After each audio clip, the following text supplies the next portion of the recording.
গৌরব আর গর্বের মাস March. ৭১-এর March মাসেই শুরু হয়েছিল মহান মুক্তিযুদ্ধ।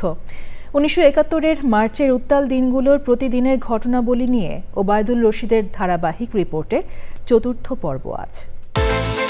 বিকাশ পেমেন্টে ১০,০০০ টাকার বেশি অফার। শপিং চলছে তো।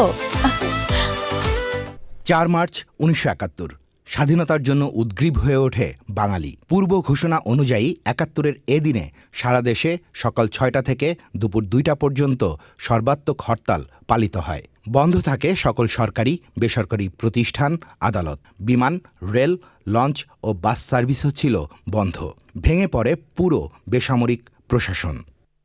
হরতাল চলার সময়ে পাকিস্তানি হানাদার বাহিনীর গুলিতে খুলনায় ৬ জন শহীদ হন। আগের দিনের চেয়ে আরও অবনতি হয় চট্টগ্রামের অবস্থা। চলতে থাকে বাঙালি অবাঙালি সংঘর্ষ। মাত্র ২ দিনে সেখানে মারা যায় প্রায় ২০০ মানুষ। রক্তে রঞ্জিত হয় রাজপথ।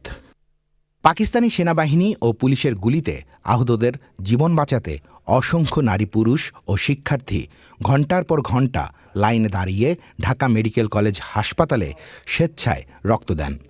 দেশের খবর প্রচার করতে না দেওয়ার প্রতিবাদে বেতার ও টেলিভিশনের অনুষ্ঠানে অংশ নেয়া বন্ধ করে দিয়ে শিল্পীরা মিছিল করেন রাজপথে। তার আগে তারা রেডিও পাকিস্তান ঢাকা কেন্দ্রকে ঢাকা বেতার কেন্দ্র এবং ঢাকার পাকিস্তান টেলিভিশনকে ঢাকা টেলিভিশন হিসেবে সম্প্রচার শুরু করান। এদিন বিবৃতিতে মাওলানা আব্দুল হামিদ খান ভাসানী বলেন যে রাজনৈতিক নেতা পশ্চিমা বা সাম্রাজ্যবাদীদের সাথে আঁতাত করবে বা করতে যাবে, সে শুধু তার নিজস্ব ক্ষেত্র থেকে বিতাড়িত হবে তা নয়, বরং তার জানমালও বিপন্ন হবে।